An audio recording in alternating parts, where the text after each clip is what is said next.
सफलता की निशानी है, तुम्हारे हार्ड वर्क और तुम्हारी मेहनत की निशानी है, तुम्हारे लोगों का प्यार है जो लगता है कि शायद हमने लोगों के लिए किया है। मैं प्रेमराज को देख के कह सकता हूं कि देखन में छोटे लागे घाव करें गंभीर।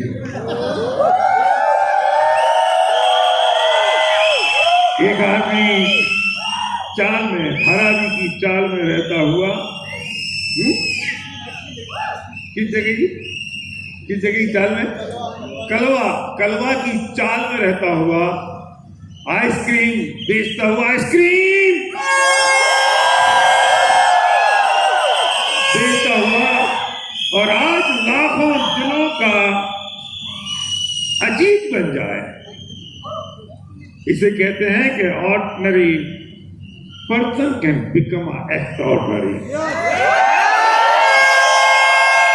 प्रेमराज को देख के कोई भी आदमी अगर वो आइसक्रीम बेचने वाला और उससे छोटा है तो उसे लगता है अगर ये कर सकता है तो मैं कर सकता हूं। और अगर वो कोई गोल्ड मेडलिस्ट है तो वो कह सकता है, अगर ये कर सकता है तो मैं कर सकता हूं। Really, very submissible. We are proud of you, Prem and Rita. I really love you.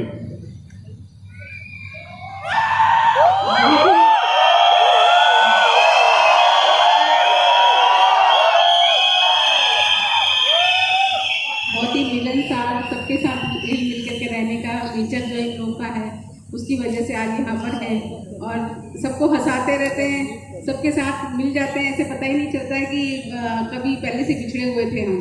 तो इस तरीके के नेचर है और बहुत हार्ड वर्किंग है और बहुत अच्छी तरीके से सब कुछ अचीव किया। Thank you. प्रेमराज में एक खास बात और है, क्योंकि ये रानी की झांसी वालियों की टीम को भी हैंडल करता है।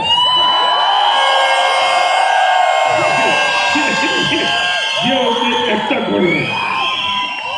So, winning team, the team of champions, proud to recognize Premraj and Rita Jaiswal.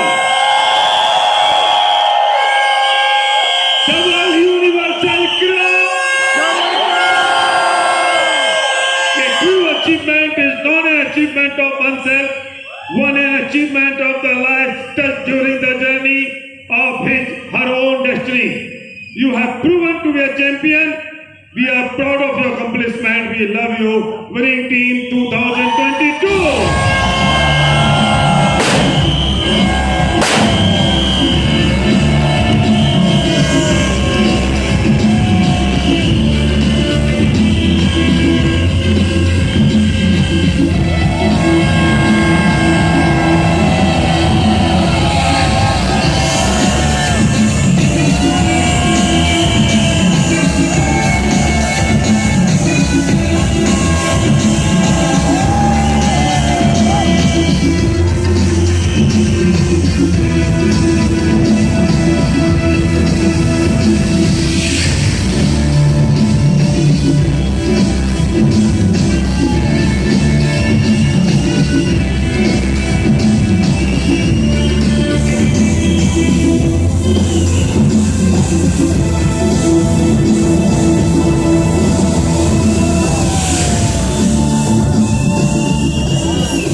बात करूं इन डिटेल अपनी जर्नी के बारे में, तो पहले तो हम सुनेंगे ये वो मेरा बैकबोन, ये मेरा परिवार जो मेरी सफलता के पीछे का एक राज रहा है, राइट।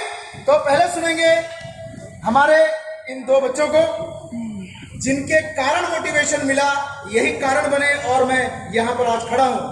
आज आप ये सोचना कि आपके बच्चे आपकी जिंदगी में एक्सक्यूज बनाने के नहीं बल्कि सफल होने के कारण बने। My self Tanvi Jaiswal. हम यहाँ पहली बार आए हैं, लेकिन बहुत अच्छा लग रहा है। सभी रीडर्स को सुन के बहुत कुछ सीखने को मिल रहा है और हमारे पेरेंट्स ने जो हार्ड वर्किंग की है हमारे ड्रीम्स पूरे करने के लिए, उनके लिए उसके लिए I am very proud of you my parents. और अगर आप चाहते हैं कि आपके भी बच्चे आप पर प्राउड करें तो आपको भी ड्यूसिटी जाना होगा। Thank you. हेलो फ्रेंड्स, मेरा नाम यशराज जायसवाल है, मैं 5th क्लास में पढ़ता हूँ। कुछ लोग मेरे को छोटा प्रेमराज बोलते हैं। First I want to say thank you God for giving this opportunity and thank my parents for joining this opportunity and the effort.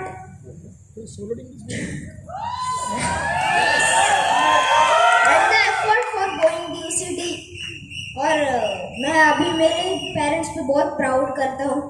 अगर आप भी चाहते हैं कि आपके बच्चे भी आपके प्राउड करें तो गो ड्यूसिटी and do the effort and go ड्यूसिटी। Thank you.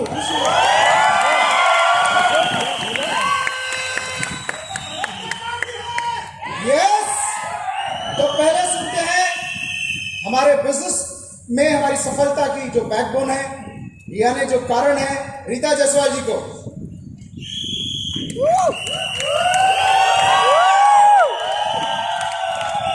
Good morning. इस जोश के साथ यूनिवर्सिटी नहीं जाओगे। अगर आपने जैसे हमारा रिकग्निशन देखा है पिछले 2 दिनों में, जितने यूनिवर्सिटी का रिकग्निशन दिखा है, अपने आप को यहाँ पे विजुअलाइज किया है, उस सपने के लिए रोया नहीं है, आपको पेन नहीं हुआ तो आप यूनिवर्सिटी नहीं जाओगे। मैं कोई नेगेटिव नहीं बोल रही हूँ, मैं इतना कहना चाहती हूँ। मेरा नाम रीता जायसवाल है, आप सभी लोग मुझे जानते हैं। मैं अपनी जर्नी अगर बताऊं, जैसे अभी परसों नील भैया ने कहा ना कि वहां से सोच के आते हैं, बहुत कुछ बोलेंगे, यहाँ आने के बाद ना वो सारा ब्लैंक हो जाता है। तो वो सही बात है कि हम बहुत कुछ नीचे बैठे बैठे हमने बहुत अच्छी तैयारी की है, बहुत कुछ बोलेंगे, लोगों को बहुत अच्छे अच्छे मैसेजेस देंगे, बट जब ये स्टेज मिलता है तो सारी चीज ब्लैंक हो जाती है और जो निकलता है ना वो दिल से निकलता है। फ्रेंड्स, मैं बता दूं, मैं मिडिल क्लास फैमिली से बिलोंग करती हूँ।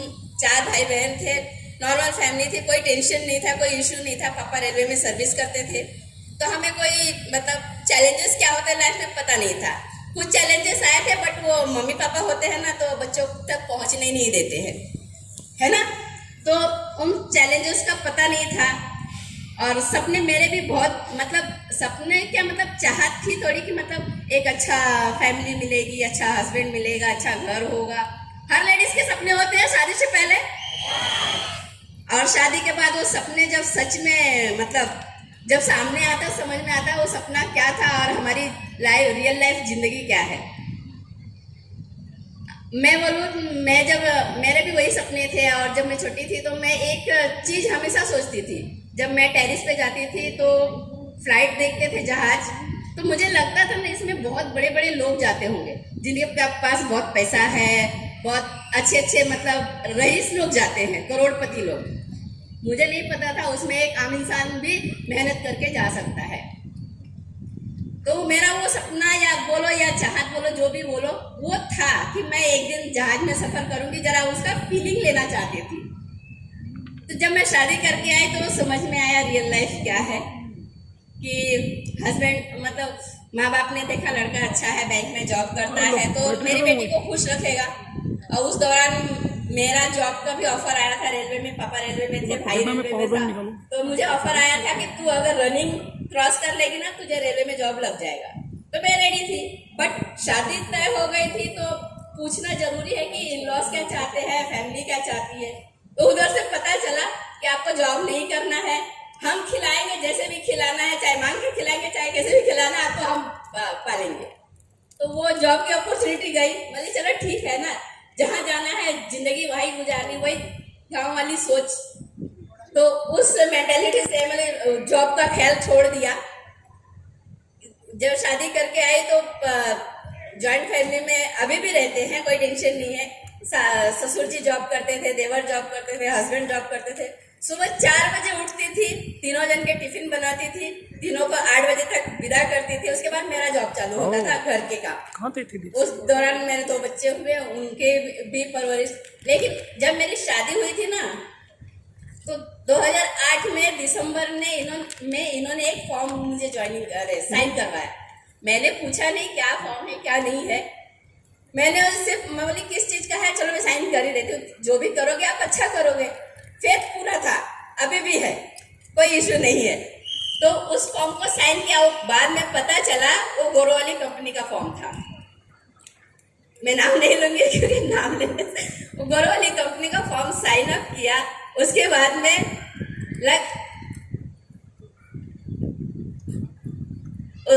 लग गए हम उसमें। बहुत मेहनत की, बहुत स्ट्रगल किया, मतलब हम मेहनत करने में पीछे नहीं हटते, बहुत मेहनत किया। आखिर में उसमें जाके एक पहला लेवल अचीव कर ही लिया। फिर ड्रीम बनाया कि जब मैं वहाँ मीटिंग में जाती थी तो वहाँ का माहौल, इन्वायरमेंट, लोगों से मिलना, लोगों की ड्रीम पूछने की वो बहुत पसंद आती थी मुझे। मैं चौल से रहती थी, बैकग्राउंड मेरा कोई चौल में जैसे भी जो लोग चौल से रहते हैं उनको पता होगा चौल के क्या माहौल होते हैं। मैं वहां से निकल के मैं एक भी मीटिंग कभी भी मिस नहीं करती थी, मीटिंग अटेंड करती रही। वहां पे समझ में आया कि सपना क्या है, अपना सपना क्या है, कि आप क्या चाहते हो लाइफ में, कहाँ जाना चाहते हो, कैसे बनना चाहते हो। जब मैं वहाँ लीडर्स को देखती थी, बड़े बड़े लीडर्स को, तो एक सपना मेरा तब बना था जब मैं पीछे के रो में बैठती थी ना, तो मैं जब स्पीकर्स आते थे बोर्ड पे प्लान दिखाते थे, उनका रिकग्निशन ही होता था, तो मैंने एक सपना देखा था कि एक दिन प्रेम जी भी वहां पे प्लान दिखाएंगे, बोर्ड पे प्लान दिखाएंगे और मैं उनके साथ में खड़ी रहूंगी। वो मैंने आज तक प्रेम जी को नहीं बताया कि मेरा वो सपना पूरा हो चुका है, कि मतलब एज ए स्पीकर आप प्लान दिखाओगे, मैं साथ में खड़े रहूंगी और ऑडियंस भरी रहेगी। तो वो सपना मैंने अपने दिन में अभी तक बताया नहीं, आज मैं स्टेज पे बता रही हूँ। सो वो सपना पूरा हुआ, लेकिन वहां पे एक मुश्किलें ये आ रही थी कि हम मेहनत कर रहे थे, रिजल्ट थोड़े बहुत आ रहे थे, बट जो हमारे साथ विश्वास करके आ रहे थे, अपने ड्रीम लेके आ रहे थे, उनकी ग्रोथ नहीं हो रही थी। उस दौरान 2015 में सुधीर जी मिले, इन्होंने मिले, फिर वहाँ पे मुझे ये लेके गए एक CNT में, प्रेस्टीज कंपनी की एक CNT थी, तो मुझे बोले चलो एक मीटिंग में लेके चलता हूँ। मैं बोली कौन सी मीटिंग आप लेके चल रहे हो, वो अपनी सबसे अच्छी है, क्योंकि वो उस एजुकेशन का कोई तोड़ नहीं था, जो करते उसको पता है। मैं गई फिर भी, लेकिन मुझे वहाँ के प्रोडक्ट्स के नॉलेज ये, और जब लोगों के सेलिब्रेशन देखे, लोगों के रिकग्निशन देखे, समझ में आया कि यहाँ पे सक्सेस हो सकती है। मैंने इनको बोला ठीक है, आपको जो करना है करो, मैं आपके साथ हूँ। मैंने कभी इनको डिमोटिवेट नहीं किया, नहीं आप क्यों जा रहे हो, क्यों लेट आ रहे हो, और आपके 2 बजे आ रहे हो, सुबह 6 बजे जा रहे हो, कोई इशू नहीं, आप करो। तो उसको शुरुआत किया गया, इवन 20 दिन में डायरेक्टर ब्रेक किया, इन्होंने अकेले किया, मुझे कुछ पता नहीं, सिर्फ मीटिंग अटेंड किया था, डायरेक्टर ब्रेक किया था। उसके बाद धीरे धीरे ये जर्नी बढ़ती गई, और फिर मैं अपना इन्फॉर्मेशन उसमें डालती गई। और जब मैं जाती थी, मैं जब गौरव की कंपनी में थी ना, तो 8 साढ़े 8 महीने की प्रेग्नेंट लेडी लोकल की सफर करके वसई विरार तक का सफर करके प्लान दिखाना कितना हेडेक होता है पता है लोकल के ट्रेन वाले। उसमें एक डेमो बैग, एक हैंड बैग, कंगारू बैग, उसमें मैं एक जर्नी चलती रही। कंगारू बैग में मेरे 2 महीने के बच्चे को लेके मैंने प्लान दिखाया। वो 2 महीने का बच्चा मेरा कंगारू बैग में आज इतना बड़ा हो गया कि उसे हम पे प्राउड हो रहा है। ये इसलिए कि हमने वो एफर्ट डाला उनके लिए, कि हम जो चाहते थे, हम जो सोच रहे थे कि हमारी जो लाइफ है, ये लाइफ हम अपने बच्चों को नहीं देना चाहते थे, वो लाइफ हमने उनको नहीं देना, इसलिए हमने उसे मेहनत किया, अचीव किया। और उसके बाद जब हमारा अचीवमेंट होते गया, लोगों की सक्सेस होती गई, तो लाइफ बहुत एंजॉयमेंट। लेकिन एक चीज थी, जब मेरा काम होता था इनको जॉब पे भेजना, ससुर जी देवर को सबको जॉब पे भेजना, मेरा काम होता था 10, साढ़े 10, 11 बजे तक काम फिनिश करके बेटी को मम्मी के पास छोड़ती थी, बेटे को लेके जाती थी। और जब मैं लेट नाइट आती थी, मेरा जाने का ठिकाना था, आने का कोई ठिकाना नहीं था। एक बार निकलती थी तो मेरा भी कोई ठिकाना नहीं था। जब मैं आती थी, कभी कभी हम साथ आते तो मम्मी मेरी 4th फ्लोर पे रहते थे, जब हम जाते थे मम्मी के यहाँ लेने बच्चों को रात को, तो ये बोलते थे आप जाओ, मैं नीचे वेट करता हूँ, क्योंकि मम्मियाँ है ना बच्चों की केयर करती हैं, सभी को पता है। तो मम्मी मुझे बहुत सुनाती थी, मतलब कि तुझे एक बार निकल जाती, उसके बाद पता नहीं चलता बच्चों की क्या हालत है, बच्चे कैसे हैं, तू निकल गई मतलब तेरी जिम्मेदारी छूट गई। तो मैं, और ये बच्चे शाम होते तो रोते, याद करते कि मम्मी कहाँ है। तो मैं हमेशा मम्मी को एक ही बात बोलती थी, मम्मी ये छोटे हैं, ये रो रहे हैं, तो तू संभाल लेगी, तुम लोग सब लोग मिलके संभाल लोगे। लेकिन जब ये बड़े होंगे ना, और मुझसे जो कुछ फरमाइशें करेंगे, अगर मैं नहीं दे पाऊंगी और तब ये बच्चे रोएंगे, तो ये मुझे बर्दाश्त नहीं होगा। तो मैंने उन सब चीज़ों को इग्नोर किया, और फिर इस बिजनेस में मैंने प्रेम जी को फुल सपोर्ट करना स्टार्ट किया। फिर हम सक्सेस होते गए और हमारी लाइफ बदलती गई। उस चॉल सिस्टम से हम 1 BHK में आए, और कुछ ऐसे इशू आए कि वहाँ के इतने मीटिंग होने लगे कि लोगों ने कहा कि आपको घर शिफ्ट करना पड़ेगा। वो वहाँ से शिफ्ट किया 2 BHK में। आज हम गाड़ी भी ले चुके हैं, घर भी ले चुके हैं, सब कुछ हमारी लाइफ हमारी मर्जी से चलती है। फ्रेंड्स, एक बात कहना चाहूंगी, आपके ड्रीम अगर मजबूत है ना, तो दुनिया की कोई ताकत आपको रोक नहीं सकती है सफल होने से। मैं लेडीज से एक बात कहना चाहूंगी, जो हम बहाने बनाते हैं कि मेरे पास टाइम नहीं है, बच्चों को कौन देखेगा, इन लॉज को कौन मैनेज करेगा, फैमिली मतलब सपोर्ट नहीं करती है। आप अपने आप को प्रूफ करो, वो फैमिली बिना बोले आपको सपोर्ट करेगी, आपको बोलने की जरूरत नहीं पड़ेगी। जैसे अभी प्रेम जी जब जाते थे और जॉब के बाद जब प्लान दिखाने में इनका एक टारगेट बनाते थे पूरे दिन का कि मेरा इतना टारगेट होना चाहिए। रात के 11 बजे 12 बजे 2 बजे जब लेट होता था तब ससुर जी पूछते थे, रीता तू समझाती क्यों नहीं प्रेम को, कहाँ जाता है पता ही नहीं चलता, इतना लेट आता है। तो मैं समझ सकती हूँ, पेरेंट्स है अपने बेटे की फिक्र करते हैं, बट मैं क्या समझाऊं उनको, क्योंकि मैं तो साथ में जाती थी और मुझे पता था वो माहौल क्या है और वो किस लिए कर रहे हैं। तो मैं इनको कभी कभी मतलब ज्यादा ओवर हो जाता था तो बोलती थी कि आप पापा को कुछ समझाओ ना, कि पापा ऐसे ऐसे बोलते हैं। तो ये बोलते शांत रहो, कोई बात नहीं है, पापा है ना, बोलने दो, कोई बात नहीं। तो अब उन्हें प्राउड होता है कि हाँ हमारे बच्चे आज कुछ है, जो पूरे देश में लोग उनको जानते सिर्फ नाम से। और मैं इस बिजनेस में इसीलिए जब मैं यहाँ पे जब मैं मीटिंग अटेंड करने लगी, समझ में आया कि मुझे मेरी आइडेंटिटी क्रिएट करनी है, लोग मेरे नाम से जानने चाहिए, ना कि ये कि प्रेमराज की वाइफ है।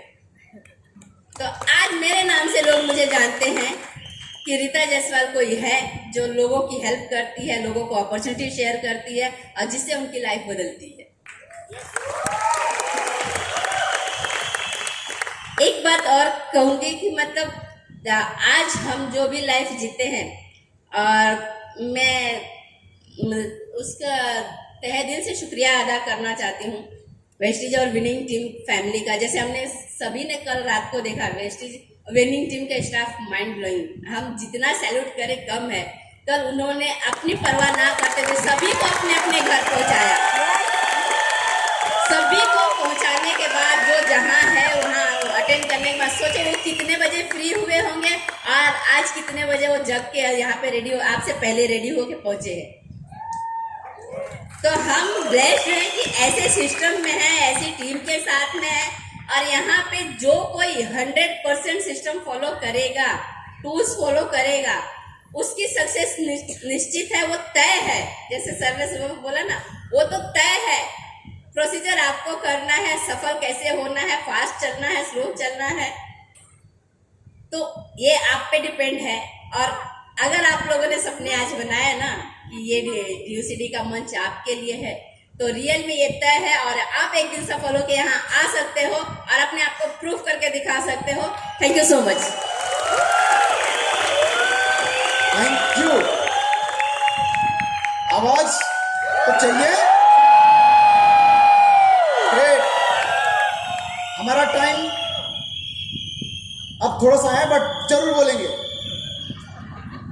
बहुत प्राउड होता है कि जो लेडी हाउसवाइफ, सिंपल हाउसवाइफ थी, आज अब सोचता हमारा टाइम आएगा कि नहीं आएगा, कि हम ऐसे बाय बाय चलिए। Very good. तो फ्रेंड्स, मैं आप लोगों को यही कहना चाहता हूँ, ये जो हम यहाँ पर आए हैं ना, ये बहुत दिनों से, बहुत सालों से जो है कि हमने विजुलाइज किया है, देखा है इसे। कितने लोग सोचते हैं कि आने वाले समय में आपका भी ऐसा सेलिब्रेशन हो और आप भी जो है कि यहाँ पर आए। मैं आप लोगों को जो भी बात कहूंगा, उन सारी बातों में सिर्फ एक बात है कि मैं आप लोगों को सिर्फ और सिर्फ होप देना चाहता हूं, कि एक उम्मीद देना चाहता हूं कि अगर मेरे जैसा व्यक्ति आज जिंदगी में, आप कहीं भी होंगे, जितने चैलेंजेस आपके इर्द गिर्द घूम रहे होंगे, वो कुछ 2-4 चैलेंजेस होंगे, वो मैं अभी इधर ही सॉल्व कर दूंगा। तो कल से चैलेंज ज्यादा रहेगा तो उसका नाम नहीं लेना। अगर मेरे जैसा व्यक्ति यहाँ अगर आ सकता है तो आप भी कर सकते हो। फ्रेंड्स, अगर मैं अपनी स्टोरी, अपनी कहानी के बारे में अगर मैं बात करूं, तो मैं यूपी के छोटे से एक गांव से मैं बिलोंग करता हूं, मैं वहां से आता हूं। जब मैं गांव में रहता था तो पढ़ने में अच्छा था, लेकिन मैं वहां पे देखता था कि अपने घर की जो हालात थे वो बहुत अच्छा घर नहीं था, खाने की जो सुविधाएं थी वो बहुत ज्यादा अच्छी नहीं थी, बहुत ही किल्लत का एक टाइम था जिंदगी में, किल्लतें बहुत थी। मैं पहले उस टाइम से मैं सोचता था कुछ ऐसा करूं अपने परिवार के लिए ताकि मैं इन किल्लतों से इनको बाहर निकाल दूं। मेरा पढ़ने में अच्छा होने के बावजूद मैं पिताजी को कहता था, मेरे पिताजी मुंबई में रहते हुए कहता था, पिताजी मुझे मुंबई आने का मौका दो। तो पिताजी कहते थे, बेटा तुम क्या करोगे मुंबई आके? मैंने कहा मैं पढ़ाई करूंगा, क्योंकि मुंबई आऊंगा तो वहीं पर मैं कुछ करूंगा और मेरे सपने पूरे होंगे। मेरे पिताजी कहते थे, बेटा तुम मुंबई आना मत, क्योंकि तुम मुंबई आओगे तो 2,500 रुपये मेरी इनकम है पर मंथ। मैं क्या करूंगा? मैं खुद खाऊंगा, तुमको खिलाऊंगा, या मैं मनी ऑर्डर भेजूंगा। मैंने कहा, मैंने कुछ कहा नहीं। कई बार ये कहानियां मुझे बोलते थे। एक दिन जिद में आकर उनकी बिना मर्जी के भागकर मुंबई पहुंचा। जब मैं मुंबई पहुंचा, जब मैं घर में एंट्री कर रहा था, पिताजी ने दरवाजा जब खोला तो वो मुझे देख रहे थे कि 24 घंटे की जर्नी करके मेरा बेटा मेरे सामने आया है, तो वो खुश होने की जगह थोड़े मायूस थे। वो ये सोच रहे थे कि आ गया, माना नहीं ना, तो कहा था ना कि घर पे रहता तो आराम से रहता, कोई तकलीफ नहीं होती, खाने के लिए टेंशन नहीं होती, रहने का कोई टेंशन नहीं होता, सब बढ़िया था ना, सुख चैन से रहता ना घर पे।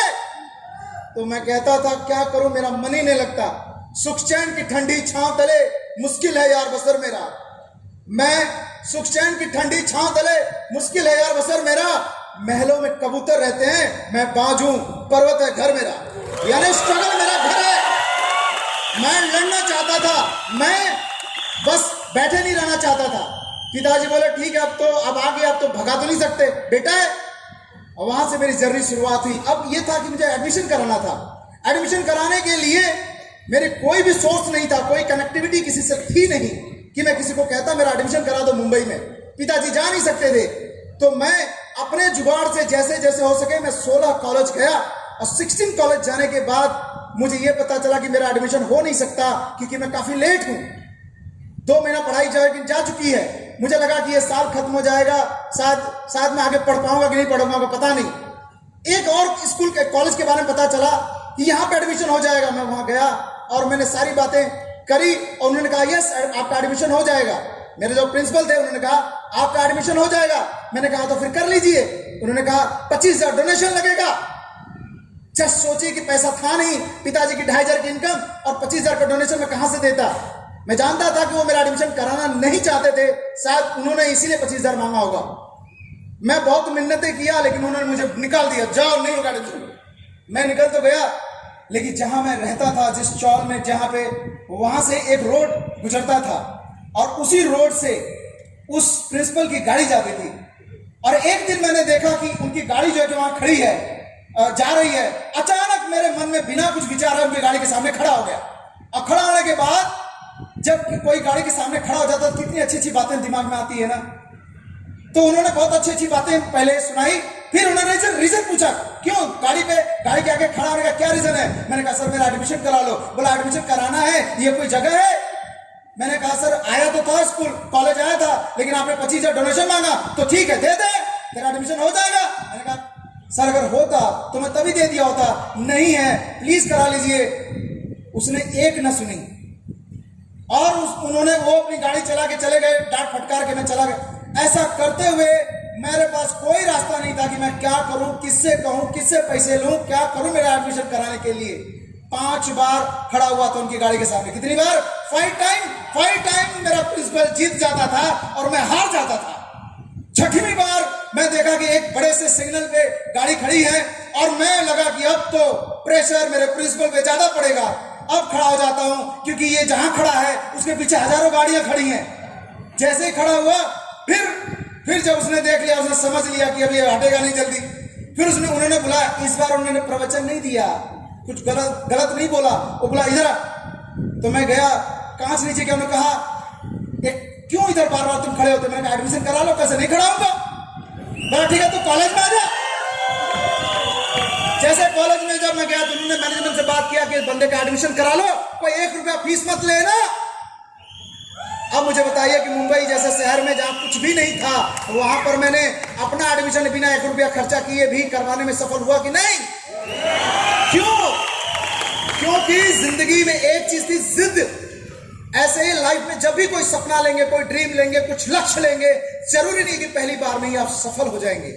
बार बार लगातार प्रयास करते रहना पड़ेगा, तब जाके वो सफलता जो है कि आपको मिलती है। एक जब मेरा एडमिशन हो गया, अब दूसरा चैलेंज ये था कि पैसा खर्चा कैसे चलाएंगे। मैं कुछ काम करना चाहता था, लेकिन मुझे काम कोई देने को तैयार नहीं था, क्योंकि दिन भर तो मैं पढ़ाई करता था। मुझे एक आइसक्रीम वाला दिखाई दिया, बोला तुम्हारा टाइम ही क्या होता है, मैं कभी भी बेचो, जब मर्जी करो तब बेचो। मैंने कहा ठीक है, यही काम सही है। आइसक्रीम फैक्ट्री में मैं गया, मैंने बात किया तो डब्बे लिए और आइसक्रीम बेचना मैंने शुरुआत किया। 5:30 बजे मेरा कॉलेज से मैं फ्री होता था। सारे अमीर बच्चे काफी पढ़ते थे, अमीरों के, वो सब बड़ी मस्ती से 5 फ्लोर से उतरते और मैं एक्सप्रेस की तरह से उतरता था, क्योंकि मुझे आइसक्रीम फैक्ट्री जाना होता था। वहां जाता था, कपड़े निकालता था, चेंज करता था, आइसक्रीम के डब्बे में आइसक्रीम भरता था और वही आइसक्रीम के डब्बे लेकर अपने कॉलेज के गेट पर जाकर उन्हें ही आइसक्रीम बेचता था जो मेरे साथ पढ़ते थे। जब मैं आइसक्रीम बेच रहा था तो लोग कहते थे तुमको शर्म नहीं आती। मैंने कहा चोरी तो नहीं कर रहे हैं, गलत काम तो नहीं कर रहे हैं। उनको शर्म आती थी मुझसे आइसक्रीम लेने में। और वही जितने 45 लोग थे वो स्टूडेंट, वो आज भी कहीं ना कहीं जो मिलते हैं, कहीं ना कहीं नौकरी के लिए स्ट्रगल कर रहे हैं, कहीं ना कहीं परेशान हैं, करियर सेटल करने के बारे में सोच रहे हैं। और वो गेट पे आइसक्रीम बेचने वाला बंदा आज बिजनेसमैन है, ये आपके सामने खड़ा है।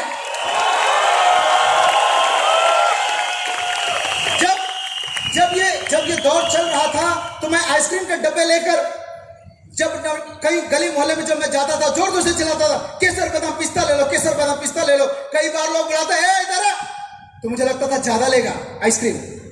तो मैं जब जाता था तो बोलता था अगर अगली बार आ गए ना इस गली में तो तेरी टांगें तोड़ देंगे, नींद खराब कर दिया। कितनी जिल्लतें झेलता था, लेकिन अपना तो होली दिवाली था, सैटरडे और संडे में खूब बेचते थे। और अक्सर मैं मुंबई की एयरपोर्ट की जो लोकेशन है वहां पे जो कुछ सोसाइटीज है वहां में जाके चोपड़पट्टी में स्लम एरिया में आइसक्रीम बेचता था। और जब मेरी आइसक्रीम वहां जल्दी खत्म हो जाती थी तो अपने सपने बुनने के लिए, सपने बिल्ड करने के लिए मैं आइसक्रीम के डब्बों को कहीं रख देता था और वहां से जाता था एयरपोर्ट, और एयरपोर्ट पे जाता था अराइवल पे, जहां पे पब्लिक ऐसे ट्रॉली लेके आती है बाहर। और मैं दूर बैठा हुआ सोचता था, हे भगवान ये लोग क्या करते होंगे, ये लोग अभी यहाँ से उड़ के आते हैं पंछियों की तरह, एक जगह से दूसरी जगह पहुंच जाते हैं, क्या करते होंगे ये लोग। सपने बुनता था, और एक दिन ना यहाँ से जाऊंगा मैं, एक दिन ऐसा होना चाहिए, ऐसा सपने बुनता था। और जब घर आता था आइसक्रीम के डब्बे लेकर, तो जब अपने घर आता था तो खूंटी में जब डब्बे टांग रहा होता था तो मेरे साथ में जिस चौल में रहता था 7x14, ये साइज बता रहा हूं घर का, वहां पे जब टांग रहा होता था मैं कहता था एक दिन आएगा बिजनेस होगा पूरे देश में, फ्लाइट टू फ्लाइट जर्नी किया करेंगे। लोग कहते थे फ्लाइट टू फ्लाइट जर्नी करेंगे, तेरे बाप ने कभी देखे फ्लाइट टू फ्लाइट जर्नी की बात करता है। अभी तो तुझे पिछले महीने लात घुसे मार के तुझे चालू डब्बे में बिठाया था, बड़ी बड़ी बात करता है। ऐसा कुछ होता नहीं है, बड़ा बड़ा सोच मत, बड़ा बड़ा उड़ मत, जमीन पे रहे, जमीन पे जितनी चद्दर है उतनी पैर फैलाओ। क्या आप लोगों ने ये डायलॉग सुना है कि नहीं सुना है? जिंदगी में ये पहले दिन से ही ये क्यों सिखाया जाता है कि जितनी चद्दर बड़ी उतने पैर फैलाओ। ये क्यों नहीं कह सकते कि चद्दर लाया किसने है, चद्दर हम ही लाते। क्यों नहीं ये कहते कि चद्दर बड़ा करने का इस्तेमाल, बड़ा करने का प्रयास करो। जितने लोग घर में खूब बिंदास हो बसो, इनकम बड़ा करने के बारे में क्यों नहीं सोचते। मुझे ऐसा लगता था कि मैं कैसे इनको समझाऊं। जब मैं ये सब करने में अलग अलग काम करने लगा, वैरायटी ऑफ काम करने लगा, करना इसलिए था कि मैं अपने परिवार की जिम्मेदारी मैंने लिया था, मुझे किसी ने दिया नहीं था। आप लोग अपने परिवार की जिम्मेदारी अगर लेंगे और कोई देगा नहीं तो आपकी स्पीड, आपके सोचने का तरीका डिफरेंट होगा। मैंने जिम्मेदारी ली, मैं लगातार कहीं ना कहीं अलग अलग वैरायटी ऑफ काम करता गया। आइसक्रीम बेचने के साथ साथ पढ़ाई में अच्छा होने के बावजूद पढ़ने में मन नहीं लगा और मैं 12वीं हो गया फेल। जब मैं फेल हुआ तो मुझे लगा माय गॉड, ये तो इतनी मुश्किल से एडमिशन करा था, ये भी फेल। लेकिन सच कहूं तो मैं उस दिन भी सोचता हूं कि थैंक यू गॉड, फेल तो हो गए, लेकिन अब हो गए तो होगा, लेकिन अब आगे क्या, थैंक यू गॉड, जो होगा होगा, कुछ तो अच्छा होगा, पता नहीं कहां से अच्छा होगा, ऐसा सोचता था। पीयून की नौकरी मिली पेपर ले जाने की बैंक में। उसने बंदे ने कहा, जहां पे मैं जॉब करता था, उस बंदे ने कहा एक फाइनेंशियल मार्केट का एक एग्जाम पास कर ले, मैं तुझे ARM बना दूंगा, असिस्टेंट रिलेशनशिप मैनेजर बना दूंगा। मैंने कहा ठीक है, एक पास करने की बात करते हो, लेकिन मैं 12वीं फेल हूं। उन्होंने कहा कि ठीक है, मैं जुगाड़ लगा दूंगा, तुम टेंशन क्यों लगते हो, हमका जुगाड़ लगाने के लिए तैयार कोई है तो मुझे काम करने में कोई दिक्कत नहीं है। मैंने एक एग्जाम की जगह लगभग फाइनेंशियल मार्केट के जो लोग stock market, Bombay stock exchange, NSE जितने आप लोग एग्जाम के बारे में जानते हैं, 19 सर्टिफिकेशन मैंने पास किए हैं। 19 सर्टिफिकेशन इन फाइनेंस। मैं 12वीं फेल हूं, लेकिन फाइनेंस में ये नॉलेज मैंने लिया था। जब मैं कहीं नौकरी में जब धीरे धीरे सेटल होते गए, अच्छा इनकम आने लगा, सब कुछ बढ़िया लगने लगा, लेकिन एक दौर आया मार्केट में, मंदी का दौर। मंदी आई, चारों तरफ लोगों को निकालने लगे, लोगों को लेआउट करने लगे। हमें भी ऐसा लगने लगा कि नौकरी तो बहुत अच्छी चल रही थी, लेकिन हमेशा मन में एक डाउट लगता था कि अगर ये नौकरी गई और मैं दूसरी जगह गया और किसी ने पूछ लिया पढ़ाई कितना किया है, तो मैं कैसे बताऊंगा, और जो सारी सेटिंग है सब गड़बड़ हो जाएगी, कल से मैं क्या करूंगा। मुझे डर लगता था और मैं कुछ करना चाहता था। कुछ करने के चक्कर में मेरे पास जो है कि डायरेक्ट सेलिंग इंडस्ट्री से कनेक्ट होने का मौका मिला।